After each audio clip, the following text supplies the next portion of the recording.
የጉቤ ድልድይ ወይም የሽገዝ ቁጥር 2 ድልድይ ግንባታ ተጠቃሚ የሚያደርጋቸው ቀበሌዎች ያው በመጀመሪያ እንደሚታወቀው ኮንች ዘራብሩክ ቀበሌን ተጠቃሚ ያደርጋል።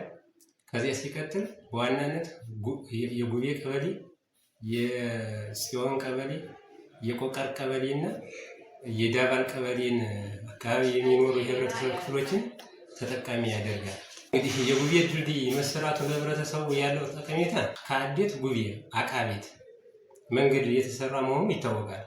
ቢሆንም ግን ይህን መንገድ ሰርተን አጋጣሚ ሽገዝ የሚባል ይሄ ትልቅ ወንዝ ስላለ እዚህ ወንዝ ላይ ድልድይ ካልተሰራ የትራንስፖርት አገልግሎት መስጠት አይቻልም ነበር።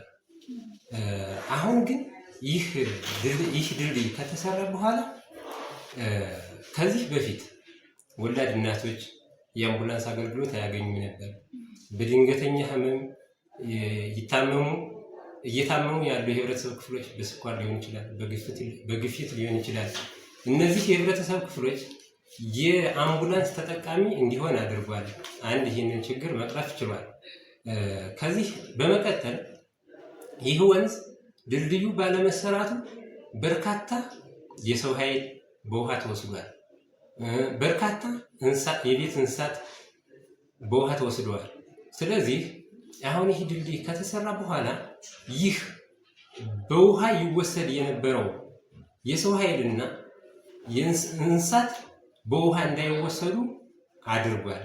ከዚያ በመቀጠል ያው አሁን በፊት አጥጋቢ የሆነ የትራንስፖርት አገልግሎት ባንሰጥበትም ቢያንስ ጋሪ እንኳን ከአካባቢው ድረስ እየሄደ ለግብርና ግብዓት የሚሆን ምርጥ ዘር፣ ማዳበሪያ ለአካባቢው የህብረተሰብ ክፍል በቀላሉ እንዲደርስ አድርጓል።